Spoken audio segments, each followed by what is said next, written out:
அத்தியாயம் 12. சாயி லீலைகள். காக்கா மகாஜனி, வக்கீல் துமால், திருமதி நிமோன்கர், முலே சாஸ்திரி, ஒரு டாக்டர் ஆகியோரின் அனுபவங்கள்.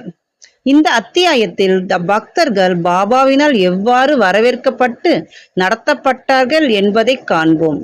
நல்லோரை காத்து கொடியோரை அடிப்பதே தெய்வ அவதாரத்தின் நோக்கம் அல்லது குறிக்கோள் என்பதை முன்னரே கண்டோம். ஞானிகளின் இறை அருட்கட்டளை பணியோ மிகவும் மாறுபாடானது. அவர்கட்கு நல்லோரும் கொடியோரும் ஒன்றே. தீயது செய்பவர்க்காக வருந்தி அவர்களை நெருப்படுத்துகிறார்கள். அவர்கள் பவசாகரத்தை, இவ்வுலக வாழும் பெருங்கடலை குடிக்கும் அகஸ்தியர் அல்லது அறியாமை இருளை ஒழிக்கும் ஆதவன் ஆவார்கள். ஞானிகளிடம் கடவுள் வசிக்கிறார். உண்மையில் அவரிடமிருந்து அவர்கள் வேறானவர்கள் அல்லர். பக்தர்களின் நன்மைக்காக அவதரிக்கும் இத்தகையவர்களுள் ஒருவரே நமது சாயி ஆவார்.